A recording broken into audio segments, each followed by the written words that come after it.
అబ్బాయిని లోపలికి రమ్మనకపోయావా? అబ్బా ఆయన రాడలే అమ్మా, ఇబ్బంది పడతాడు. అది కాదే, మీ అత్త చెప్పింది కరెక్టే కదా. ఇర్రెగ్యులర్గా వస్తున్నాయి కదా పీరియడ్స్. డాక్టర్కి చూపిస్తానంది, అందులో తప్పే ఉంది. మా నాకేం నెల నెల లేటుగా రావట్లేదమ్మా. ఏదో 5 రోజులు, మహా అయితే 10 రోజులు అంతే కదా, అది చాలా నార్మల్. మరి ఈసారి 25 డేస్ అయింది కదే. అవునమ్మా, ఈసారి కొంచెం లేట్ అయింది.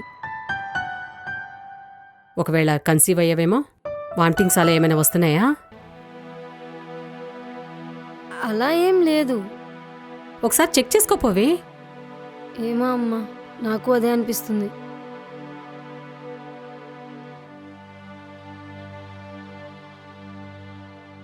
అమ్మా ఏమొచ్చింది టెస్ట్లో? పాజిటివ్. అవునా, నిజమా? ఉమ్, అదేదో అక్కడే చేసుకుంటే ఇందాక వచ్చేది కాదు కదే. ఏమో అమ్మా. అబ్బాయికి కాల్ చేసి చెప్పు. ఉమ్, ఏయ్, ఒక నిమిషం ఆగు. ఎందుకైనా మంచిది ఇంకొకసారి చెక్ చేసుకోవే. ఎందుకు మళ్ళీ మీ అత్తతో పెద్ద తలనొప్పి?